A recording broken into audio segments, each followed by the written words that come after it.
A fizzle and a plop as Essendon's season 2023 wraps up. And it's a bad feeling that we'll all have to live with throughout the summer. This is the Sash, definitely not the official podcast of the Essendon Football Club. I am your host, Rob, here with you once again as we come to the end of our season. And joining me in the studio is Jesse and Mert. Hello, Mert. G'day, mate. How are you? I'm okay. I've been better. I've been worse. But I'm a little bit happy that this is the last game review for the year. So, yeah. I was just finding betting form by putting heaps of money on the opposition. Yeah. So, yeah, it's a bit annoying. Bit annoying for the bank Don't balance. condone betting, but, like, if you want to make heaps of money, just bet against us. Bet against us. Jesse, hello, mate. Finally came prepared. 8 before the pod. Nice. Very happy with myself there. Well done. So I won't be having the 9:45 chicken Kiev. Yep. Which is fantastic. Why not both? I could go for a Kiev Yeah, again. I reckon you could. Yeah. Don's footy. Don's footy. How about that? Don's footy. What time did you... Oh, you were both at the game, weren't you? Yeah. Unfortunately.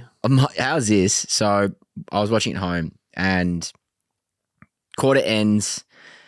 My girlfriend's sees me grab the PlayStation 5 controller to turn it off, right? She goes, no, we should watch the start of the second quarter just to see how they go. And I just had to say, you don't know this footy club. You don't know. It's all gone. It's all lost. As Mert said quite clearly, hope is the problem. Problem. Rid of the hope. Anyway, we watched the first 5 minutes and I turned it off. So I'm not here to talk about the game. I've got other things to talk about, so don't throw any of those questions my way. Well, my lovely partner asked me during the second quarter if I wanted to go home early because she was cold and tired.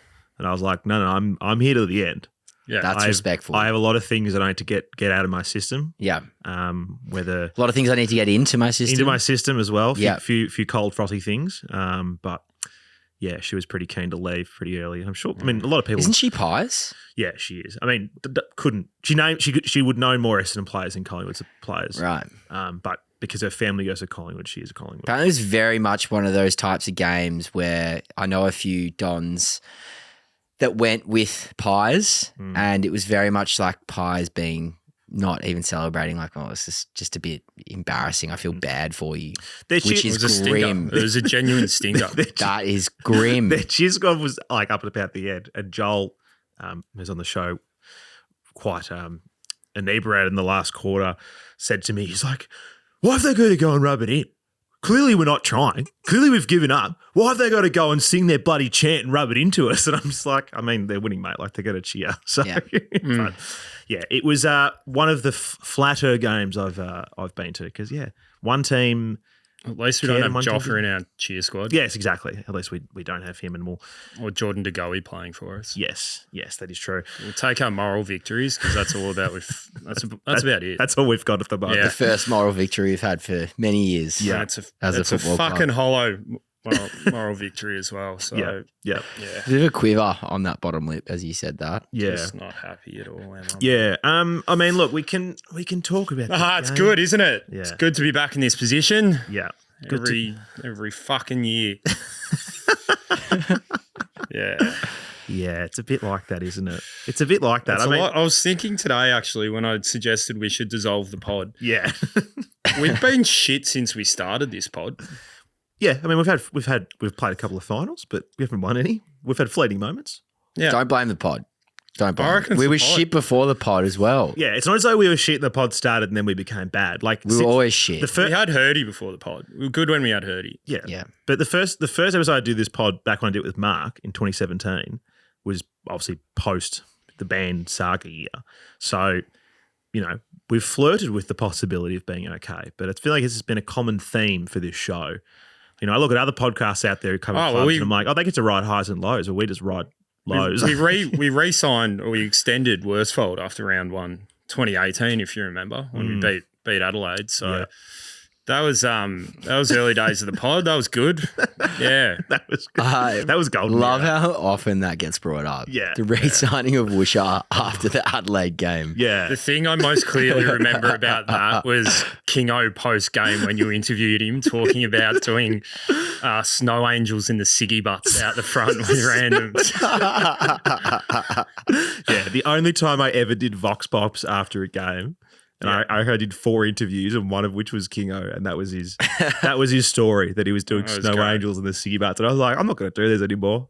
I think I was actually planning on doing it the following week, or a few weeks later. And I don't know if he's listening. Andy, mate of mine, he was going to film it for me, and we lost to Hawthorn at the G, and I was so cut and so ropeable that he's like, "Oh, what gate should I meet outside?" I'm like, "I'm not coming.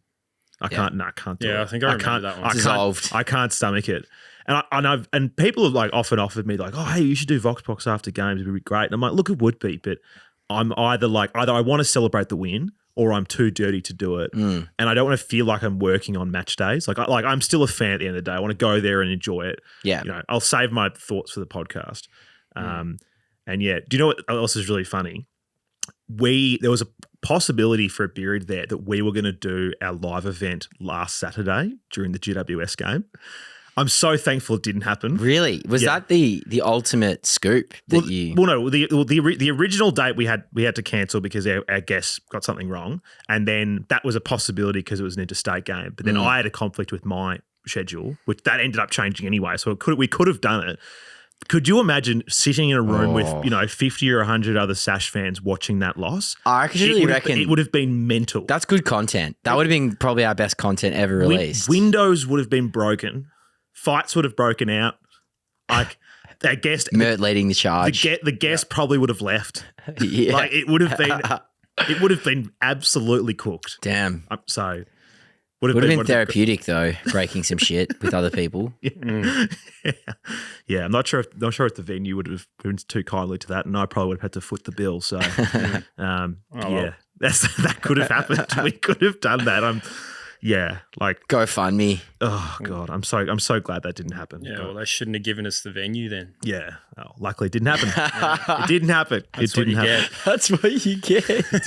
You dogs. Yeah, it didn't happen. All right. Do we want to talk about this game? Yeah, let's do it. Yeah, let's dissect this shit. Yeah, I mean, clearly no one. I mean, I reckon 3 players tried in my mind. I reckon Redmond tried. He was very passionate and upset at a lot of things. I reckon Langford tried. And I think Wiedemann tried because he's playing to keep his career. And maybe actually, no, Merritt tried as well. So I'll say there's 4 players who had a crack. Is there anyone else? I thought Will Snelling was really good. Okay. Yeah. He's also someone. I thought Wiedemann was unbelievably soft. Yeah. I mean, I thought he took some grabs. But I feel like for his standards of what we expect from him, same with Snelling. Well, I guess by his no goals in 8 games in a row standards, and Kicking yes, he kicked 2. So yes, it's a monumental improvement. Yeah. Gigantic improvement. Snell was great. Yeah. Couple balls bounced straight over his head. Couple broken tackles. Yeah. I think he missed like almost every kick. Nice. So pretty solid game from the slug. Doing himself some favours. No, he didn't do himself any favours, the poor guy. No. I think the thing that upset me the most was that the Cane Train got concussed in the first minute and didn't get to see. Yeah, that could be didn't get to see much of the Cane Train up close because they haven't had too many opportunities this year to do it. So yeah, I really liked Andrew McGrath's missed tackles. I thought they were quite. Yeah, that was good leadership from him.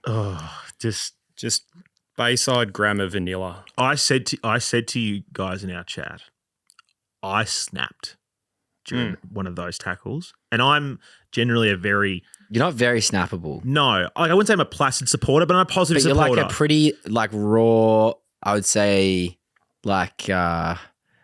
juicy. What are those? Roll up. You're like a hard roll up. I'm a roll up. Okay. Hard to snap. Yeah, but I'm usually like a hey, let's go guys kind of supporter, not like a getting stuck in the guys. Yeah. And I snapped. I actually snapped in the third quarter, and my partner and Did you yell profanities? I dropped an F-bomb. I called him a prick, and a few other sort of adjectives along there. Yeah. And my my missus, and then two of the other girls who were It's so normal about this. turned like they turned to look at me, and I reckon like two other rows of people in front of me turned and stared at me, and I was like frothing at the mouth, and like Mrs. would be like, "Are you okay? rabid. Like, do you need to go for a walk?" And I'm like, "I'm gonna go to the bathroom." Like like it literally looked like he wasn't trying. In the bathroom. Yeah, Where am I? mate, he's on a journey. And if exactly, he's on his journey, but He's on his own journey. He's finding himself. He's losing himself Yeah. at the same time, and we just got to appreciate that he's hurting as much as we are. yeah. And if we're gonna compare, He's definitely not. if we're going to compare captain to vice captain, like Merritt was laying bumps, Merritt was laying tackles, doing things, and it just wasn't there to be seen from him. And I was looking at the other guys who were having a crack, and I was looking at how like emotional Redmond was, and you could see how pissed off Langford was during that game. And I'm like, they're the guys I want to be in my leadership group. Like, Does he exactly get right. Does he get booted then from the leadership Fucking group oath. this year? Get rid of him. I don't know. I don't reckon the club would. I think he has to. Like if They if wouldn't we're do it, actually though. maybe Brad Scott is actually going to turn into the cutthroat kind of coach that we've wanted, because he made a few indications after the game on Friday night that there were massive changes to be made, and yeah, for one, I really hope that is one, because McGrath, one, is really limited as a player. I don't know where his 100-metre sprinting pace has gone, but it's non-existent. It's more like a slow jog after his opposition player, after his direct opponent most of the time. His kicking is absolutely abysmal. I just don't know what like actual value he really adds. I mean, I the moment. like him when he's locking someone down. Yeah, I he's still much think that's better his as a best. lockdown defender than a running attacking defender. Well, as long as he's actually tied on them, like he has been at times this year, like with Charlie Cameron. But Yeah, when he plays Charlie Cameron, he's unbelievable. And then at the start of the year, I wonder what had happened if he played Charlie Cameron around about now, because he's jogging around too much. He's got no respect for his opponent whatsoever, and there's not a modicum of leadership amongst that. yeah. And like I'm sure he does lots of good work behind the scenes when he talks to guys, and I'm sure he's a really nice guy. Yeah. Really, it's very helpful. And I even said it last week where like he was there, like, you know, grabbing guys by the hand, picking him up, being like, hey, it's all right, you know, don't worry about like you made a mistake, you know, come on. But No, I'm sick of that. we've had that. That was the old leadership. That's how we were it's with the fucking Heps and journey, everything mate. else. So yeah, look, as a fan, I like to see people who wear their hearts on their sleeves, and he's not one of those for me at this point in time. I feel like So forget good cop, bad cop, because I see Merritt as the bad cop, and then Andy's the nice guy, good cop. I mean, Merritt's driving standard. Let's go bad cop, and Worst get cop. Redmond in Worst there. cop. Yeah, who is the worst cop? Yeah. Redmond as VC would be elite. yeah, I can see Merritt. Oh, sorry, I can see. I think Hobbs he's the leader that he will He's definitely future be captain. the one. Yeah, Future after captain Merritt, I would material. think. Yeah, Redmond does strike me as the kind of guy though who maybe in a negative way will fly off the handle at someone, which may not be the But right you don't thing mind to that. do. I don't mind it. There's times to do that, but sometimes, like, you know, I could see Redmond being the kind of guy who might fly off the handle at like a very junior player, for instance, and it might not be the best way to go about it, if you know what I mean. Nah. Because he is That very sounds like emotional. that sounds like mediocrity. Really does. Okay, fair enough. No, seriously, without trying to put you down, like Yeah. I'm sorry, but if a senior player can't roast a young player, then what are you as a football club? Let's just get Goddard back. Get Goddard back to roast everyone like he used to. Well, the players, Yeah. the players didn't like that. Yeah. Lollies need to be smacked players- onto the ground. Players got being offended by that. He's yeah. being made to be. And the CEO's tweeting about us. We don't like it. Yeah. Yeah, so bunch of soft cocks. yeah, They so are. it was it was a game where expectations were incredibly low, but I felt let down even more so than that. Because there just seemed to be a lack of effort from a lot of people, and it was embarrassing. It looked like 200 points in that second quarter. Start of that second quarter. I was thinking 100 points again, I at was least. thinking, went with a mate and we looked at each other at the start of the second, and he was like, "What is this?" And I was like, "This is 200 points." Yeah. Not a whimper. So I guess you could, if you're really looking to squeeze a positive out of it, you could say that it wasn't 200 points in the end, and we, you know, managed to kind of more or less stay with the same margin for the second half of the game. But Yeah. I think conversely, it's probably more likely that the Pies took their foot off the pedal. It's exactly what they did. Yeah. Because they've got finals to think about, and yet again, we don't. Yeah. So Exactly. why would you? It's good to see we gave Jack Ginnivan the second best game of his life. Yeah. Again. Another one. Loves us. Another one. Another one. Yeah. Another one. It'll be interesting to see how he does in finals. Can we talk about? Sorry for interrupting. No, Can we talk about our misguided selection from the previous week and how that affected our side? You mean by like bringing in those like undone guys and all that the kind of stuff? Which is exactly what we were told would not be happening this year. And then we did it. And just everyone out, basically. Yeah. Well, I mean, everyone out is a clear sign of them just, the game's irrelevant. So, guys who are 90%, 80%, whatever it is, aren't going to play because there's no point. But yeah, like I'm with you. Like it goes against everything we stood for. It goes against what Brad was saying. And he sort of admitted it himself. He's just like, we don't have the depth to cover those guys. And also we aren't good enough to cover someone coming back off a long injury and them to play an average game. But bullshit. Yeah. Like we don't have the depth to cover Bryant, to cover Draper. We've hardly seen Brian play in his absence. Like, I know I've been on and on about this, but it's true. At almost every key kind of position, I don't mean key as in tall players, I mean key position in our side, there is someone in the VFL who has better form and is more deserving of that position, whether it be kind of a flanker, a forward pocket, a ruckman, key forward, key back. It's everywhere. Yeah, it's just people being fit and healthy. I mean, we spoke about it last Thursday. 12 list changes in 2 weeks. Yeah. We spoke about it last Thursday. Remember when we brought Jai Caldwell in off a 20-week absence to play an elimination final against the Bulldogs? And that was a Wisher favourite. And he had, 12 touches in the first quarter and then 0 for the next 3? Yeah. I feel like something that has probably flown under the radar. And again, at the end of this year, if the high performance team retains most of its human resources, it's an atrocity to the club. I mean, if you look, it's remarkable that it happened last year. When exactly the clean out. But the one thing also that comes down to high performance and the coaching department that I feel like it has maybe some influence on us actually being more tired is that supposedly if you go on Blitz or if you watch videos from people that get down to training, Brad is doing match sim almost every training session. And maybe the thought is that he knows this season is a write-off, which I think is, if that was his thoughts, and it kind of does sound like that based on what he said after that loss, saying, the players are tired. I remember I spoke to Dad about that, and Dad said, that's really bad that he said that because now it gives an excuse to all of the players. But he also said it's not fitness. Based. Which doesn't really make any sense other than maybe he is actually coaching them too hard during the week. I think that's actually, for me, it tells a story that it's actually worse than it's a much worse position than it being fitness based, because what he's saying to me is that it's not because they're not fit enough from previous coaches or anything like that. It's to do with mental application. It's to do with fortitude. It's to do with we've all known a that for a while. Desire to actually play your role, be selfless for the team, and actually want to win as a team. Well, I mean, this segues. It's a cultural problem. It has been within the club for years. Well, look, this segues well into the next thing I wanted to speak about, which was that McGrath as vice captain. Which was that. There you go. Which was that. One of the really interesting things that the line that I took out of that last press conference was that he said, talking about what an AFL lifestyle looks like when talking about different players.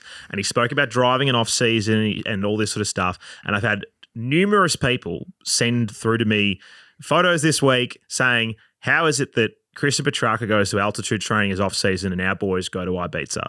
And they're young guys, they need to live a life, that's fine, but there comes a level of professionalism that you need to be doing when you are getting paid the money you get paid to do this. If you're getting paid upwards of $400,000 a year, you still need to be acting professional in your off season so that you're ready to apply yourself next year. And that's what I'm from what Brad's saying. That's what I'm hearing when he says that. I think you it's a bit more bloody than that hope too. so.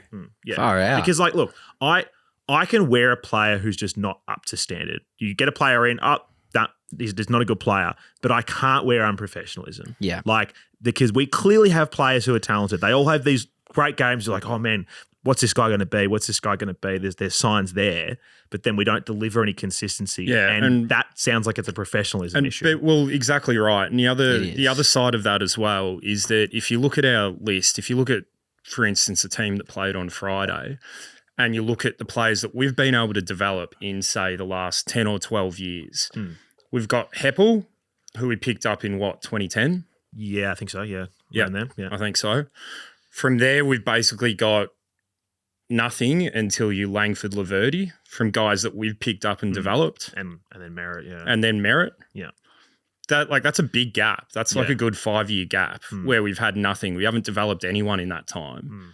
And then all the other senior players are guys like Shield, who doesn't get on the park, Paco, who doesn't get on the park, like Flip, who's, obviously Devin on the way Smith out. didn't get on the park. It's these senior guys that we've brought in from elsewhere. But to me, that reflects a number of things about the club's ability to actually develop players, to develop players from the draft. And even if you look at the guys we've picked up in the last, 6 or 7 years, can you really say many of them have come on at all? Like, look, I mean, we could go back to the Cox, Perkins, Reid draft. And I think we've been a little bit unfortunate, but at the same time, if you look at how, you look at Cox's form in the last 5 rounds of this year, and can you really say he's developed at all in the last 3 years? He's completely unknown for me whether or not it's going to work out. He's dropping overhead marks. I want to know. I think Perkins has worked. I know people criticize him, but I think Perkins. He was terrible on the weekend, but I think Perkins is going. Perkins well. is I agree with that, but I think from that draft, and I understand it was a COVID year, so it was a great unknown, but that was really an opportunity to have our Rosie, Butters, and what's his face who does the arrows? Dersma. That was our chance to have that draft. Yeah.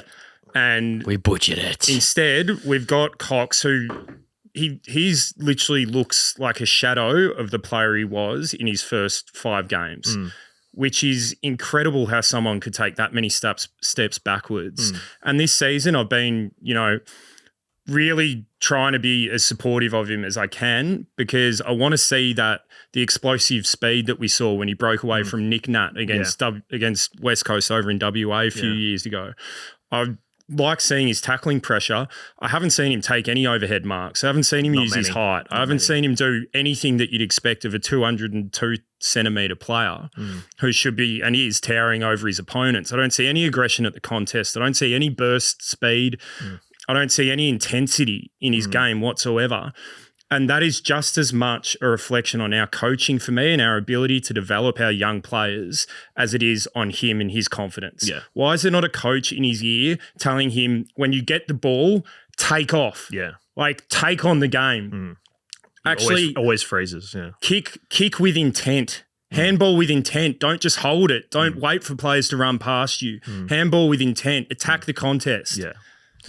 Yeah, he's definitely, a deer in the headlights a lot of the time, and it's frustrating. And then, obviously, the other bloke we picked up hasn't been able to get on the park as well, which is unfortunate and bad luck. I think it's also management though. Like there's 4 guys who had 4 big guys, big keys, who had stress fractures in their back this year. I feel like Cox just doesn't have footy IQ. That's But he did in his first 5 games. If you go back and watch those highlights. It's really just a confidence thing then, right? Yeah. Was it Sydney? It's coaching, I think. Was it Sydney, the one where he picks it up outside 50, runs, and then kicks the goal, and Luke Darcy wets himself? No, that was the West Coast one. He hits the post. No. Yeah, the goal that he kicks the Sydney goal. at He the kicks the goal. That was against Sydney. Luke Darcy, who was a ruckman, is just like having an orgasm basically on the telecast, being like, "Oh my god, look at this! What this big guy can do!" Yeah. And we're all sitting there going, "Oh my god, we've hit the jackpot!" And then I feel like you've just got to. You have to cut. Sense. I think we probably are a little bit hard on him. I mean, coming back from not playing for 18 months, you're going to be pretty rusty coming to AFL level, given the difficulties that he has physically already at the level. It's not like he's got his athleticism or body that is there to help him. That's the one thing that's actually held him out of For me, for a couple of years. I do agree on that point, Jesse. But for me, it also comes down to, or goes back to integrity and selection. Yeah. And, this is not, and, for clarity, because I know it's obviously not clear to some people because they keep saying stupid things that I'm nowhere near, but it's not about, and Cox is a perfect example. It's not about, and I'm not advocating for us to be playing youth invariably over experienced players. I'm advocating for consistency in selection and integrity in our selection. And when you bring in Cox after he's had 3 games in the VFL, which were, by no means setting the world on fire. In fact, they were mediocre games. Didn't get a lot of the footy, didn't do much with it. You bring him back in. You then play him at centre-half back when we've got Kane Baldwin, who's been best on in the twos for the last 10 weeks playing at centre-half back. That leads to huge questions in your integrity, in your selection integrity. That sends bad messages across the board to the team. It sends a bad message to senior players saying that they don't need to earn their spot. For sure. It sends a bad message to junior players who are in the twos trying to earn their spot. And we've seen it, we've seen it across the whole season. We've seen it with Wiedemann when he's had, 8 weeks in a row without kicking a goal. And, the first 5 weeks of those, Voss was in the twos and he was kicking lots of goals and he was competing most importantly. Is exactly what we needed. Competingness. You could almost envision that you can almost translate what you're saying to the turning of the tide in the mental stability of, I guess, the playing group and the performance throughout the year. For example, we probably got to maybe the second or third week after the bye and we started questioning selection integrity with Wiedemann still being picked. And that's really was the turning point for the season. Once that change was made, we kept asking for more changes and we started noticing possibly some of the skeletons in the closet from I think another one around Scott's then previous tenure. Yeah, and another one around that was given that obviously Drapes had gone down with injury at the midway point, it was not seeing Brian in the ones, even though he was smashing it in the twos. He'd come in, he played one game, had 34% game time, and then he was dropped. Yeah. Came in another month later, 35% game time, and then he's dropped. Where's the integrity in that selection? There is none. It really is. And I feel like that is something that concerns me moving forward. Is it one of those traits that he has from a selection point of view that just is innate and he won't budge on that? There's just some things in people that you can't change, and I'm not sure. Well, I think it seriously cost us this year, and it hasn't just. These are the skeletons in the closet that we've had from back in the Worsfold days that we used to talk about. Yeah, with back in Aaron Francis's first year when he was best on for a full half season. Yeah. Ridley as well. Langford at his time. They all did. And those that hurt those players for their careers. It stopped them being able to build confidence in their games, and it affected the team.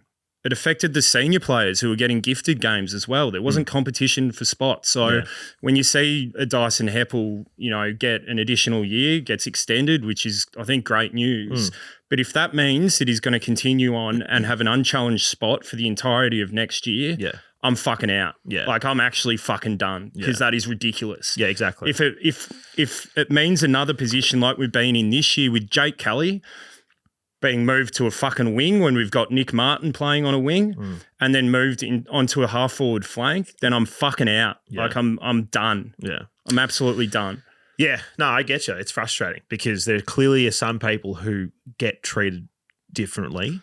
And I mean, we've always speculated about before that, is it like FIFA manager mode where you sign guys on their priority contracts on where they sort of play? And seems like it. And it seems like they probably are. It seems like there are guys who have things in their contract saying that they're a regular starter in this team. And there are times when they shouldn't be because you're out of form. Go back to the twos, earn your footy, come back up and turn it around. That's exactly it, Rob, because if, who's to say if we hadn't have, when Heppel was in bad form for the first 7 or 8 weeks of the year. Anyone else that's dropped. Anyone else. And when he couldn't hit a target, who's to say that, if we didn't send him back in, round 3 or round 4, got the footy into his hands at VFL level, got him into the routine of things, bit of confidence under his belt, who's to say he wouldn't have come back in round 5 and just been, back to his normal self and able to actually perform really well? Yeah.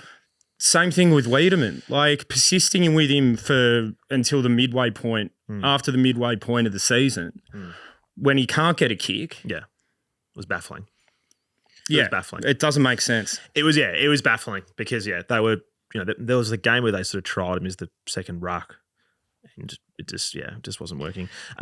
So the other thing Brad obviously spoke about is how there will be we know there's going to be a list overhaul, and we'll get to some list stuff in a little bit. Oh, yes. Can't wait. But we'll see if there is a list overhaul and what happens. Yeah, but the other interesting one is he talked about there being an overhaul in the football department. So Josh Money is gone, as we know. He's taken a job at the AFL. Surely some assistants have got to go. Well, this is the thing. I wouldn't be surprised to see. I reckon Kara's gone. I was thinking more likely Jan Syracusa. Really? He's speculated about for any next top job that comes, which I find strange. I mean, I know he won like assistant of the year or whatever, but hasn't had an immaculate record here with us. But I'd leave if I was them. Yeah, but I feel like there will be some change. I don't know how many people it's going to be. Could be a few. Obviously Dale Tapping's come back after. Jeez, can we get Lepich? I want him bad. Lepich would be great. Lepich just incredible. Fucking throw Don Pike the absolute book at him. Yeah. And then him and Paco would eat heaps of snag rolls together. Be great. That would be bonding though. Yeah. That's what Paco might need. Yeah, it's a bit of bonding. And then also a new football manager who, God, could not tell you who we will be getting or who's a good appointment. This is a hard one, this sort of space, because you really do have to be in the thick of it. Like, who's going to be the new footy GM? Like, I'd say Neil Baum, but it's not going to be Neil Baum. So, Jeez, we've had so many shitty ones over the years. It just doesn't even. I don't even care anymore. Do we even care? Like, just get another shit one in. Why don't we get like some like international celebrity? That'd be nice. We get like Arnold. That'd be fucking. I'd actually buy a membership next year if we got Arnold. What, the Governator to be? That's the Governator. That's the only way I'm renewing. To be the general manager. Fucking get him in. But in all seriousness, I am looking forward to what our off season looks like with Brad being in full control. I really hope that he can drive some of his standards that he's acquired over his years. I mean, it's not like his teams have performed badly. So I feel like a proper preseason, it seems like he, based on that press conference, and he's a pretty straight up, says it how it is type of guy. I feel like he's really taking the reins now with this off season, and he's like, this is my program and I'm going to make it work now. Prince of Portsea could be in a bit of trouble, I reckon. Yeah. Could be. Yeah. And I don't think he'll be down there very often. No. And look, this is his first opportunity to do it, because he obviously came in, a bit later point than this. We had to run the process to find the coach. Last off season was still probably, I'd say, a Marnie-led off season, which is why everyone was in Ibiza. We'll get to see what happens here. And, I think we all want to see change. We started to see it last off season, and there's still plenty more to do. And, the proof will be in the pudding about, who stays and who goes, and, what extra resources we bring in. So it'll be an interesting one. Who does stay and go? Can we get to that? Or have we got other things that you want to cover off before? Let's do our bin. Hold on. The 2023 bin. Let's just go to the All Australians real quick. How big's the skip that we need to get towed in? Yeah, I actually thought of a segment to do. We'll wait to do it, but a segment. I want to do a segment called Scrap Heap, and the segment is that we go through all the delisted players from other clubs and decide which ones are worth picking. Yes, but and then can we play who's in the bin, who's in the bin today? We can play that in a bit. Yes. All right. So All Australians, 44 men squads out. Congratulations to Kyle Langford, Zach Merritt, and Mason Redman, who were named in the squad. Nick Martin did not make the squad. You can thank Brad Scott for that.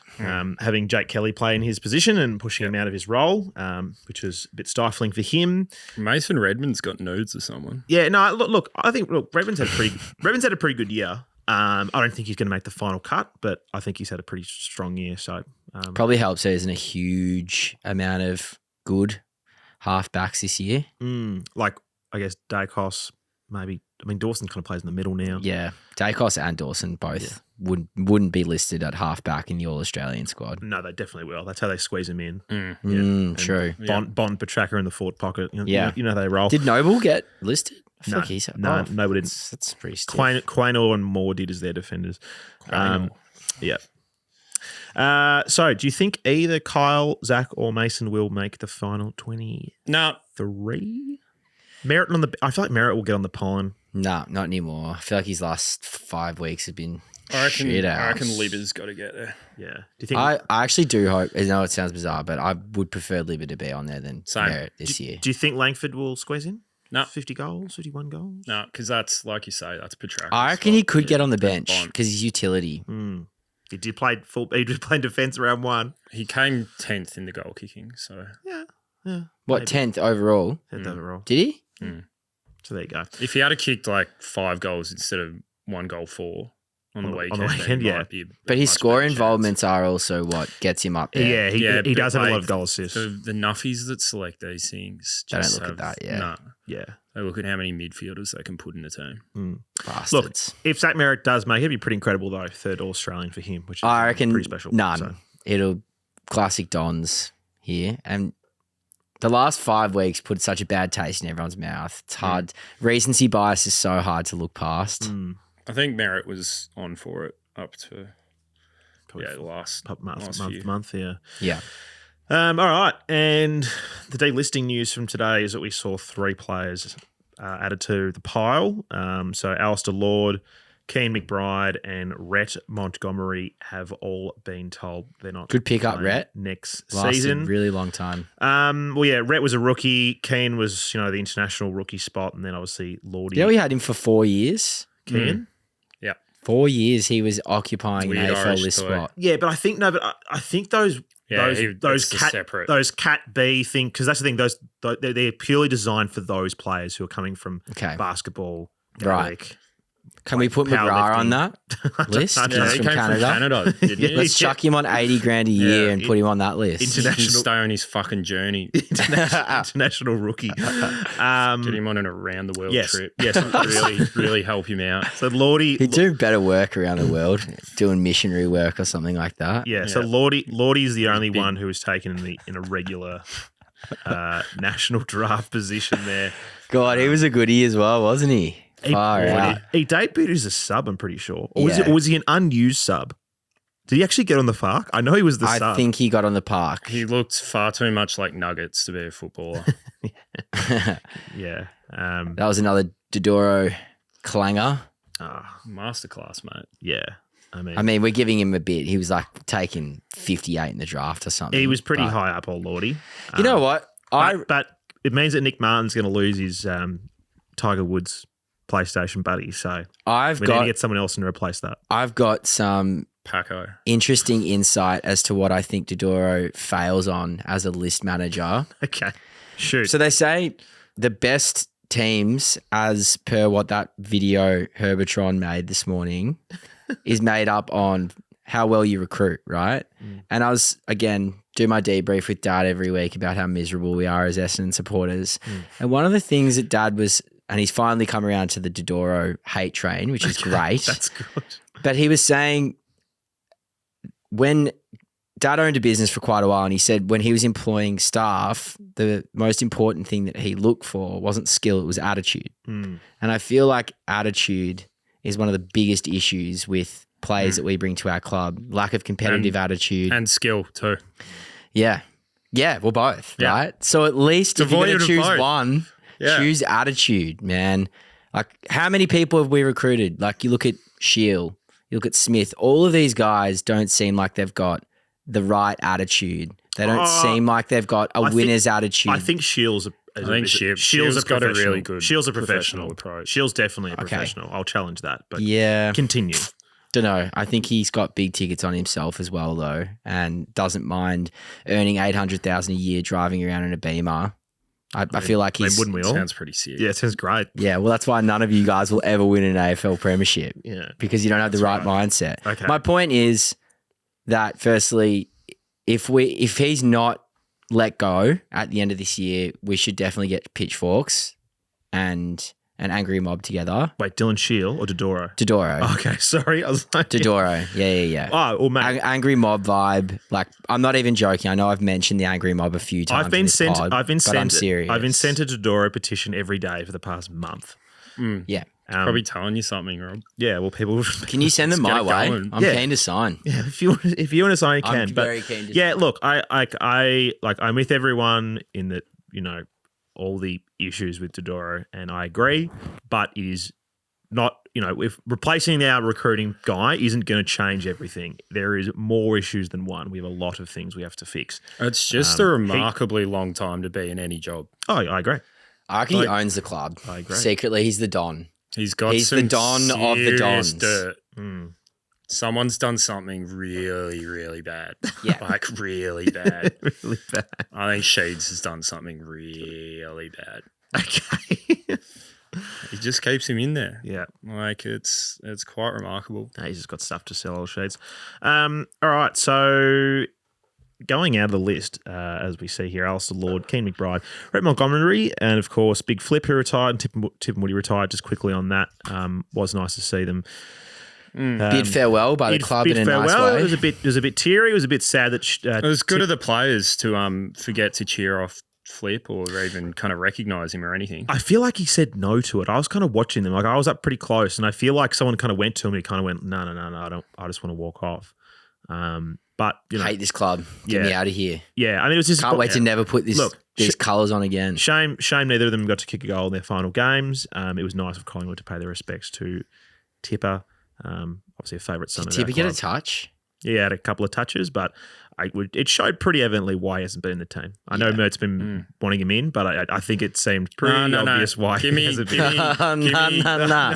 Hang on, give me a second here. So I'm a sly by you there, Robbie. just got to give him one on the way out. Nah, I know your explanation. It's fine. I'm just giving you one. Nah, go on. What is it? My point on Tipper is that he was rightfully dropped at the start of the season because he was clearly very unfit. He was out of shape and he wasn't getting any of the footy. Completely right to drop him, but he worked on it, went away, he lost kegs, he kicked goals in the VFL, he played a role in the VFL, and that pressure role was something that we dearly needed in the AFL. When the time came to pick him, we should have picked him, instead we picked ADJ.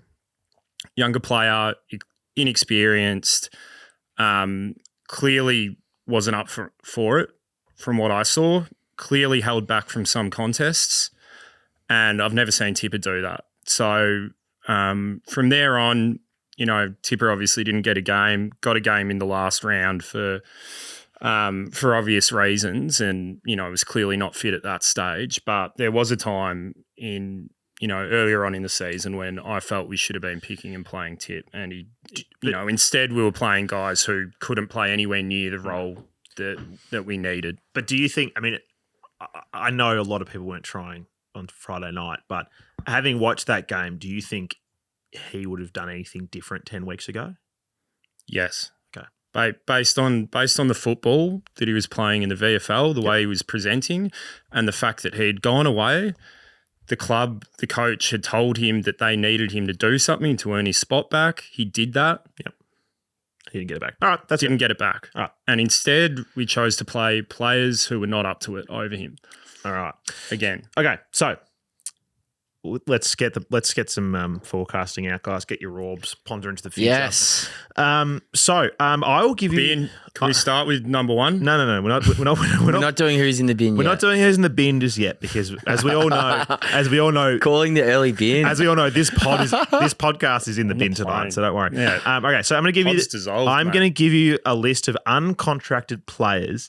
And I'd like you to tell me if they will be playing for Essendon next season, playing for another club, or won't be playing AFL footy next season. Okay?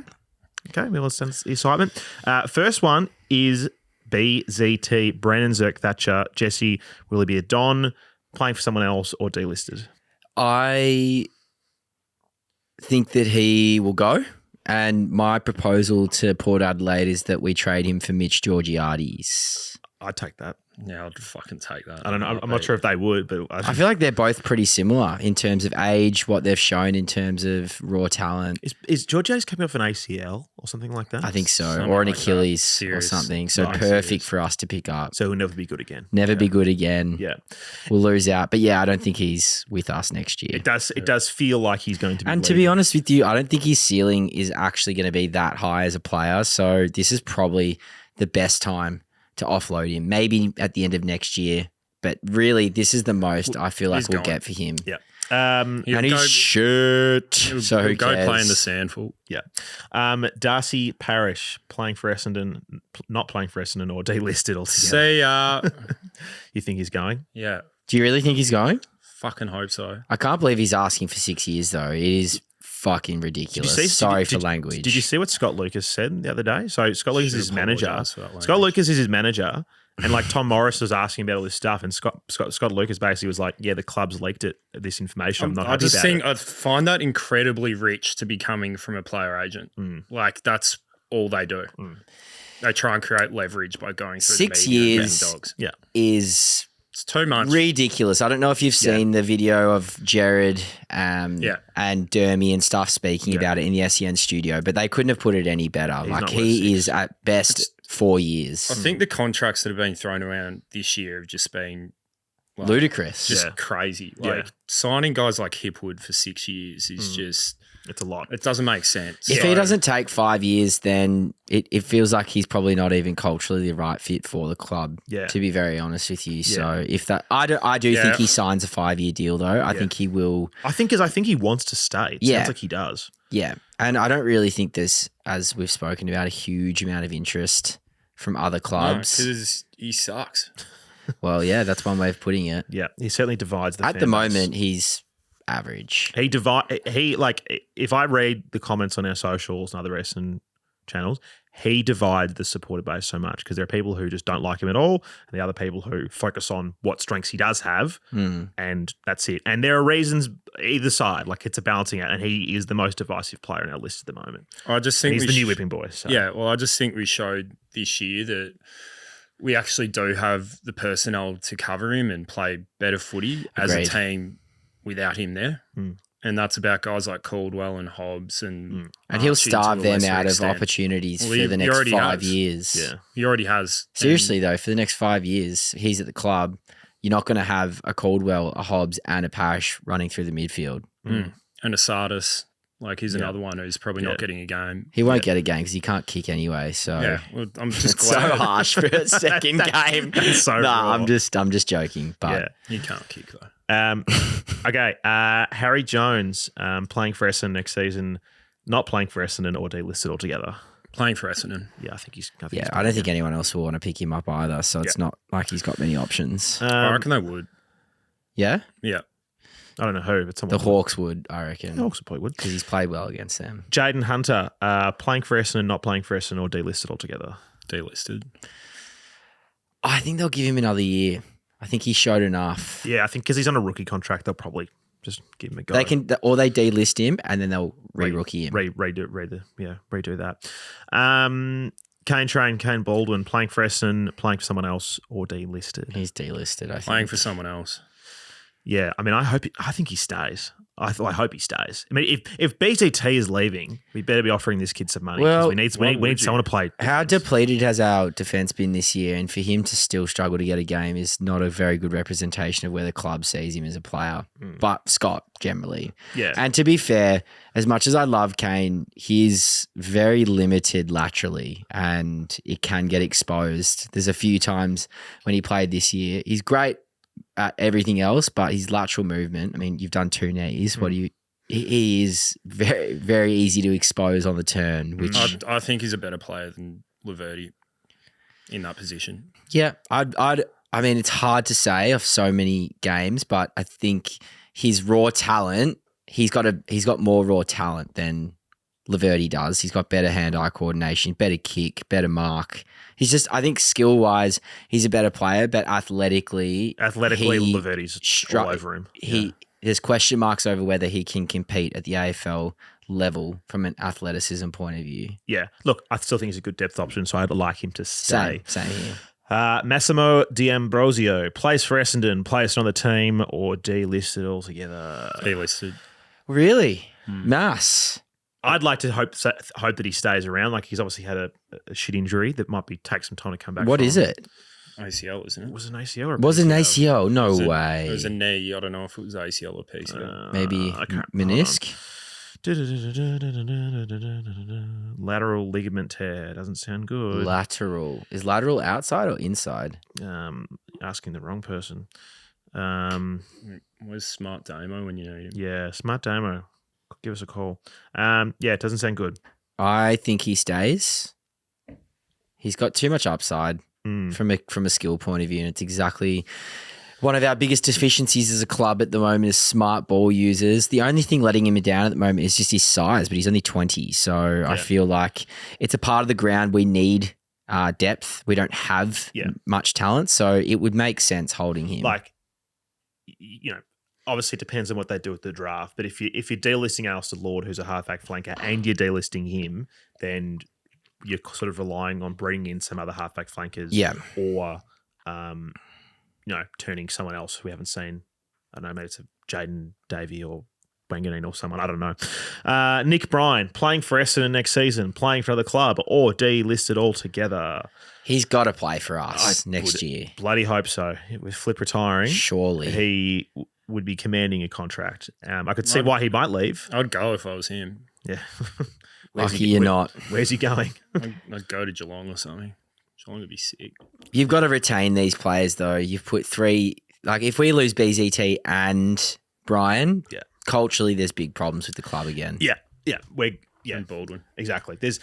I do have this fear in this off season, and I hope it's not true, but I have this fear that we may see so much change that we are going to have to go back even further to go again. I think we're going back next year. You reckon? Yep.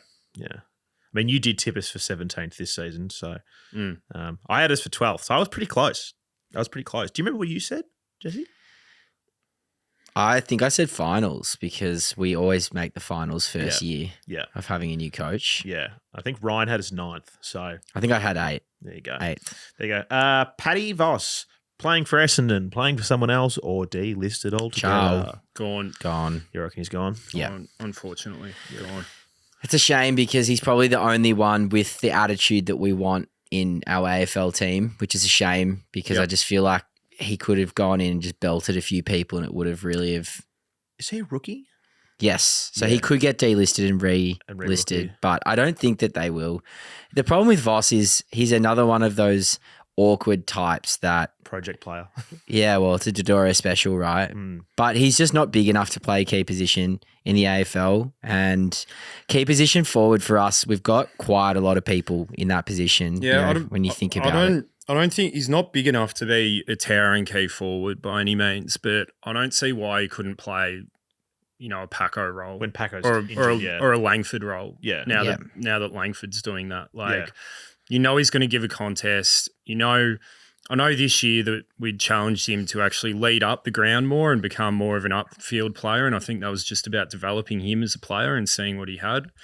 So, otherwise he was quite deep, certainly at the start of the year, and playing deep forward, kind of one out in the square, and he's got that strength. So, I mean, as you know, it's been disappointing to not see him in the ones at some stage, but yeah, he is kind of that awkward height, between height. If you think about it, we've got Wright, Langford, I guess you can put Stringer in there, Jones if we retain Hunter, Wiedemann. It's a lot of key position players. You feel like it's either Hunter or Voss that is getting the shot. He's playing for Stringer's spot is what I thought this year, and that's why I thought he might have actually been, if his form had kept up, then I thought he might have been a shot when Stringer went down the second time round in the second half of the year. But, hasn't eventuated. Will Snelling playing for Essendon, playing for someone else, hopefully or not. delisted? Yeah, he's gone. I feel like he's unfortunately in the bin old slug. Yeah, he's just getting too round these days. Just too meatball-like. He really does actually play a bit like a slug these days. So I think his best days are behind him. Yeah, the it's old a shame. sluggy. It's a shame. Could be wrong. He could be playing next year, but yeah, he played some really good footy when he was at his best. He came third in the BNF one year. Not one of these mid-season recruits. Could very well still. That be, was but it full does midget fit. team But back then. But it does. Devin fit. Smith won the BNF that year, I think. Snell came third. That was Dodoro at the peak of his powers. Yeah, literally. Willy Wonka in the chocolate factory. No one above 180 in the midfield. Golden era Dodoro. Recruiting Oompa Loompas. Golden Get Andy era McGrath in there. Dodoro. Golden era. All right, well, there you go, boys. That's the uncontracted players list. All right, let's get to the free agents. Hold on. I'm not going to the free agents just yet. Oh, Wait, Can we you mean free agents at our club or no. Let's look at next Can we year. pay This out- changes. can we Oh, pay yeah. out Jake Kelly? Well, I was going to take a break and then we were going to listen to some hot takes, but Yeah. So Did you have that on the agenda though? Let's Yeah. forecasting list changes. that's for Is that post hot takes? yeah, we can do that post hot takes. Okay, no, it's If good we have because we'll some keep the time. listeners Yeah, engaged. If we have some time, They'll drop off the wagon if they don't. Jake Kelly's got 1 year, so we're going to pay him out. He's gone. Yeah, we'll see. We won't. We'll give him a 4-year deal. We've already paid out one, so I don't know if we'll be paying it two. All right, let's take a break. Pay him out. Let's take a break. We'll be back with hot takes after this. Welcome back. Time for part 2 of the pod. Do some hot takes and then talk about a few other things. This is the positive part, isn't it? This is the positive part Yeah. of the show. We're back. Yeah. Dons are back, baby. Yeah. Flag 2024.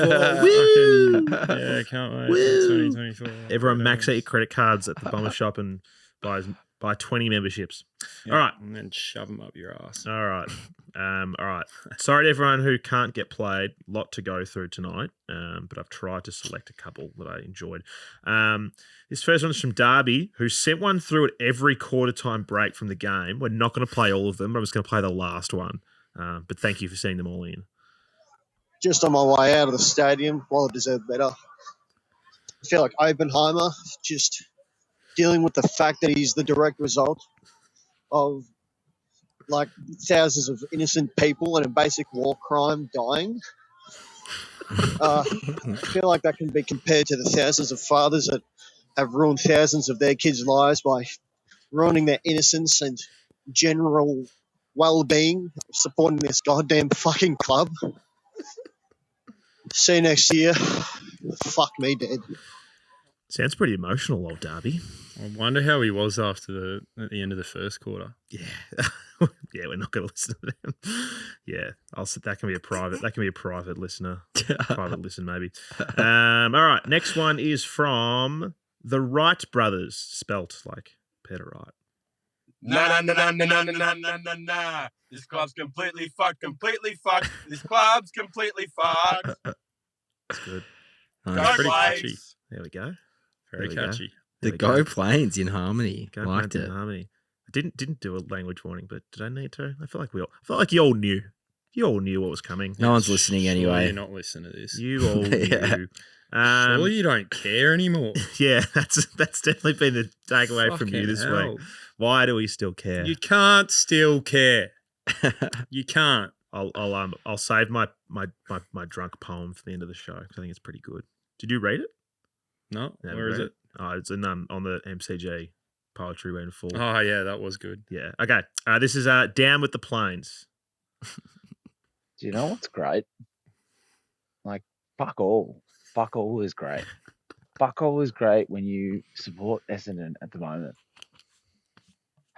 I went down to the race today after that game, or during the game at halftime, and I was going to go and hurl abuse at them.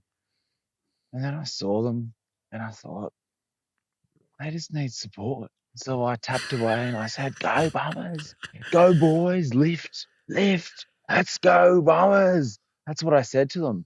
And you know what they did? Nothing. They did nothing. In fact, they dropped off. They dropped off more than half. They dropped off 3/4 and a half. Fuck me. It's actually a joke. I know it's the last game of the season. And we're not playing for much. We're only playing for the whole reputation of the Essendon Football Club that has been dragged through the fucking mud for so many fucking years. I actually saw you, Robbo. I yelled out, go Plains. And when I think about the Plains, I used to think we used to be the bombers. We used to fly around dropping bombs on motherfuckers. And now I just realised we're kamikazing pieces of shit that just drop the fucking autopilot on and press the release and go and fly with our stupid parachutes and crash the shit like the stupid dumb mad Mike Hughes who thought the world was flat. Makes sense? No, it doesn't make sense. It doesn't need to make sense. Parish doesn't make sense. Oh, thank you for that one. Thank you Just for that drop one. the parish doesn't make sense in there. Yeah. No, I do. I actually do recall someone giving me. Well, I was walking towards the bathrooms and I was coming, so we got down the steps and I heard it go Plains. So I was like, could I put my fist up? I was like, yep, because I was like, I need to go to the toilet. So that's all I'll give you. All right, next one is from In Brad We Trust. Do we? Let's find out. G'day, gents. Yeah. Don't want to focus too much on tonight. I think that was fucking shit, but it is what it is. We saw it coming. This is the second week in a row that Brad has highlighted our list in our football department, and I think that's a good thing. I think, the coach can only work with what he's got, and let's be honest, besides Merit and a couple others, what he's got is fucking shit. I mean, granted, a few good players out, but our list management needs so much work, and obviously our football department. And I'm glad that he's got a set of fucking balls on him and isn't afraid to call that out. So first pre-season under Scott, I reckon I'm expecting it to be harsh and brutal, and hopefully he brings some reality to the boys, because it seems like he's given that attitude where if you're not going to give 110%, that we're going to fuck you off. And that's what we need to do. We need to grow a set of fucking balls. We need to get some mongrel in us. And hopefully things can change. And hopefully Brad Scott will lead us in that direction. Anyway, go to the Plains. Thanks, boys. What do you reckon, Jess? A lot of hopefullys. A lot of hopefullys. That is, I guess, the way that a lot of us are looking at it. We're like, well, hopefully these things will happen, but will they? But I don't know. I was saying a similar thing earlier about looking forward to seeing how it goes. Brad being in charge from the very beginning of a new season. So let's see So how much Sounds misery we need to be. remarkably like hope, Jesse. Just sack it. All right. Next one is this. When are you going to get your hope back? Well, hope's gone, mate. It's Fuck not 'em. gone. It will be Fuck back. these- It's back No, every I'm year. done. Fuck these I pricks. reckon Santa comes, just drops a package off on your doorstep, red and black. You'll see a November Paco practically flying article, and you'll be back. You'll be Mate, back. It died last week when Paco was supposed to rock up at my work. Printed out a photo of me and Paco. Paco didn't come. Didn't come. I'm done. Devastated. Next one's from Trust the Process. How fucked is it that actually happened? Yeah. Printing out the photos a lot. It's a lot from you. We may have spoken about that on our Thursday pod for the premium listeners. So, all right. Next one's from Trust the Process in brackets. God, your head looks munted in that photo. That's so I've good. never seen a drunker looking man in my life. You were cross-eyed. Eyes like closed. literally definition of cross-eyed. Yep. I know. I got two photos, one with Setterfield, one with Paco. Yep. Neither of which I had my eyes open in. Yeah. All right. Next one's from Trust the Process in brackets, but certainly not the club. So let's see how this one goes.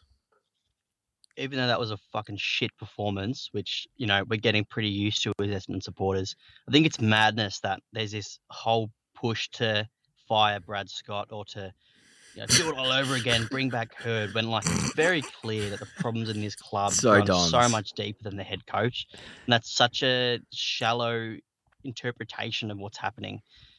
It's just clear that we need to trust, even if Brad Scott's made some shit decisions this year and he's had some favourites, but it's clear that we need to trust, if not his coaching, his ability as an administrator here to take this club forward, use his experience in the AFL to see all the top clubs and to just look at the way things are being done and just say, nah, this is unacceptable.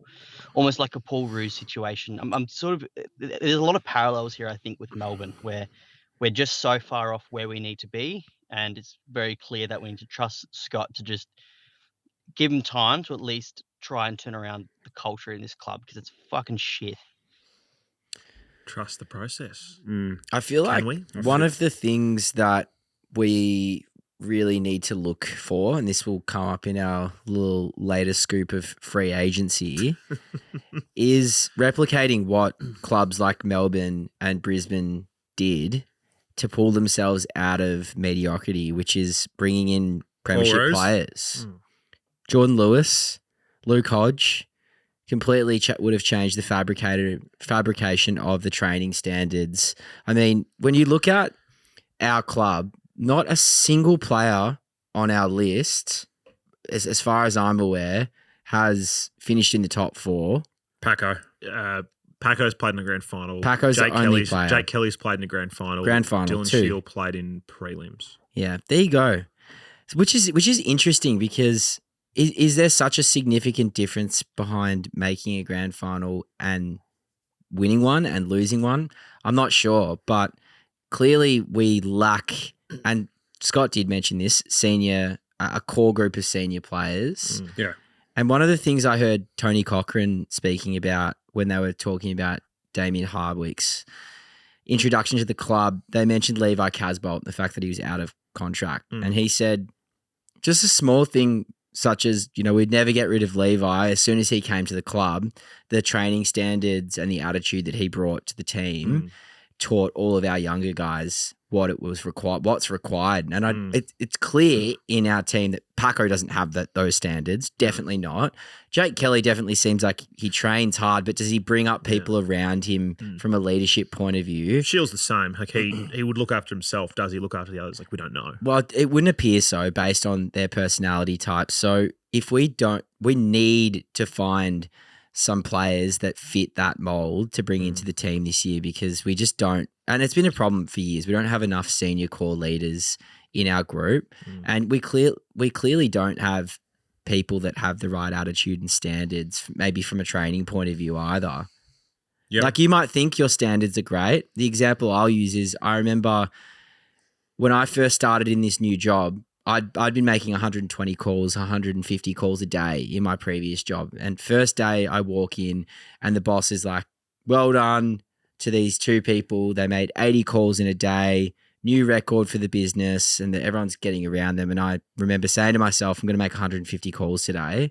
And I did. And everyone else around me lifted and started. They didn't know it was achievable, right? But when you have experienced something at that level, you know how to train it in other people, but I don't think there's a lot of people in our team that know that. Well, that's what they've been. That's what they've been speaking about. And that's what Brad's been talking about. There just hasn't been, and like people have spoken about this in other podcasts, where like there hasn't been this, one generation passing it down to a next because of all the stuff that's happened in the past 15 years. It's kind of just been cut off. And well, as we said earlier, there's just a massive age gap. Yeah, exactly. There's almost a generational gap in between our.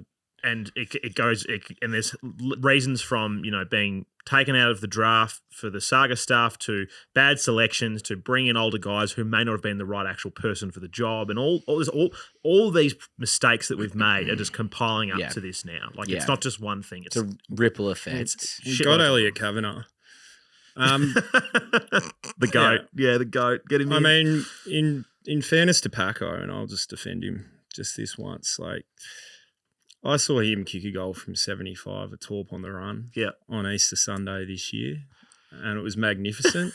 And I think he was leading the way then, and more of our players need to kick Torp goals from 75 metres on the run, and then we'd be half decent. Yep. And can anyone posting about Stringer being traded absolutely find a lid and assert it on their mouth? That is ridiculous. It's pretty harsh.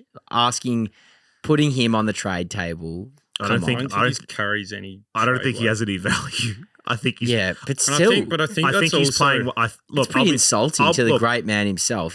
He's done a lot of good for us. I'll make a call right now that if he is not able to improve his body, I think he will play one more year.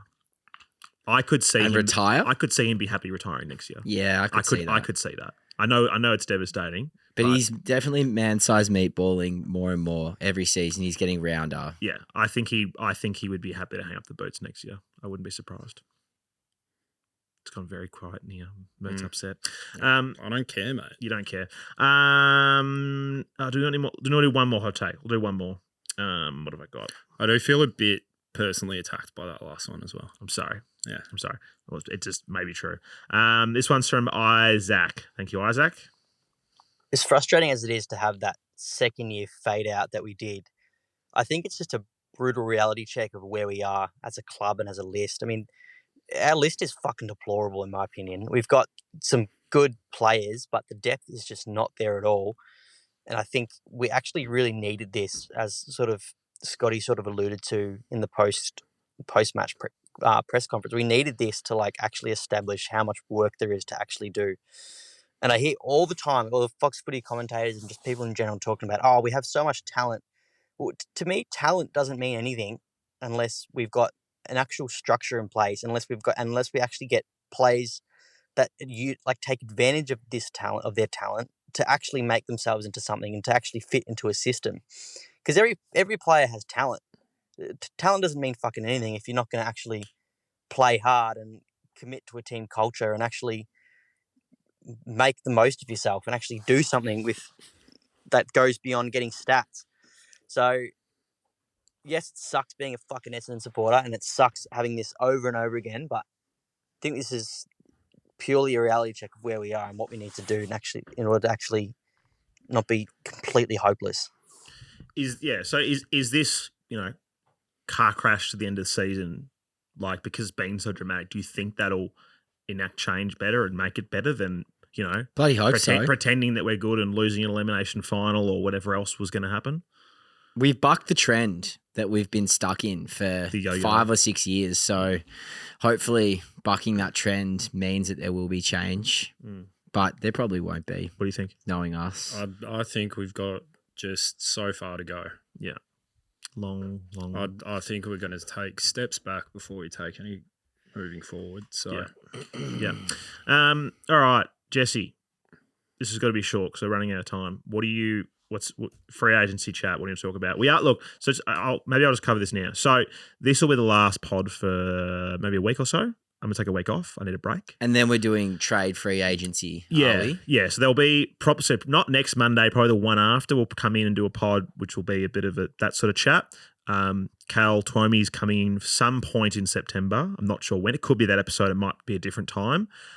Premium listeners, I'll probably, after, like I said, a couple of weeks off, I'll start dropping through to some little stuff here and there for you guys. And then, we sort of slow down for the back half of the year. But we will have that proper chat, plus trade window stuff and all that sort of rigmarole. I think we should do full Toasted TV, Dragon Ball Z moment and leave on a cliffhanger, promise something and not deliver on it. See you next week, guys. Yeah, exactly. Next time on Dragon Ball Z. Next time, the Spirit Bomb. Will it go off? We don't know. All right, this is one from Discord that I've got, which was sent in. I thought this was really funny, but we haven't had a chance to do it the last couple of weeks. We're busy. Apologies, whoever sent this through. I forgot what your name was. But this is what it says, Mert. Bit of role play. Rob, you work in the contact centre at Essendon. Mert, his membership has expired. Sell Mert a new membership. Well, I don't know. You've just been boasting up your sales credentials as the sales guy on the phone. Maybe you call Mert and try and sell him a membership for next year. Mert, so how am I speaking with Mert? Yeah, that's me. Hey, love your work on the Sash. Really get around. If only you were pulling the strings here, we'd be a better place. Club really needs your support, mate. You've been a great member for a number of years. We think that, with your donation, we could possibly get some Reiki specialists into the club to maybe get rid of the curse on the Indian burial ground. And also, fuck Todoro, we're getting rid of him if you pay and sign up. Why don't you take the profit that you've made of the last 18 years that I've signed up for the club and stick it up your fucking ass because I'm done. Sorry just to jump in here. I'm actually Jesse's manager here. Just wanted to help him on the call. Thanks. It's my first day. Look. As a gold tier member, what we were hoping to offer you was that we are going to rename the hangar to the Paco Centre. But we need your money to help us fix the sign, because that's this is the differential. Is if your money comes through, that we are going to be able to put the new sign up that says the Paco Centre. Will you be able to commit for us this year? Just no. No, never. I'm done. He's done. I'm done. No. Oh, We were actually considering superimposing that really nice, beautiful photo. Do you still have that photo at home of you and Paco at the airport? yeah. It's a deal. Yeah. Yeah. We're going to shine it into the sky at night over Tullamarine so everyone can see it. Yeah. The fullest man in Australia. Fullest man in Australia. Boys, we're going to look to wrap up for tonight. As I said before to everyone, we'll take a little break for a week or so, and then we'll come back with some more content as we hit the off season. Well, I'll say goodbyes, fellas, and then I'm going to leave you with a poem that I wrote very, very drunk in my taxi home on Friday night. Like it. Yeah. So, your final words for tonight, Jess? Thanks for just the same old shit, Essendon. Really, getting our hopes up and then just fucking crushing them like that. So thanks, and see you next year for the same pain and misery. Matt? Yeah, I'd like to say it's been a nice time. It's been a good year and another good season, but I'd be absolutely lying if I were to say that, so I won't. Another year of the same. Can't really see any reason why anything's going to change anytime soon. So, yeah, thanks again, Essendon. Another wasted season. I'm done. I'm out. Good luck to you. Yeah. We'll see you next year, Mert. All right. This is something I wrote in the taxi very, very drunk on Friday night, which is my tribute to the streets, which I love the streets. And I call this Weak Become Weaker. You guys want to say? Who are the streets? You've never You're listened to fucking kidding Streets. me. You need to grow up, Jesse. My God. You got to learn some lessons here, pal. All right. Jesus. This is Weak Become Weaker. Another year goes by, season gone awry. Hair goes grey, gut keeps growing, debts piling up, lawn needs mowing. Failed hands miss kicks. I'm starting to feel sick. Bananas bend, bitterness stems. When does this feeling end? Trade radios hum, forwards crumb. Media, relentless drums. Phantom guide, players divide. Time to get off this ride. And it's the same loop over and over and over. That's all from us tonight. We'll be back in a couple of weeks to do some off-season content. Thanks to everyone who watches on YouTube. Thanks to everyone who listens to the podcast. Thanks to all premium members. Thanks to everyone. Footy sucks, but hopefully it gets better soon. Or the hope kills you. It's one or the other. Bye. See you.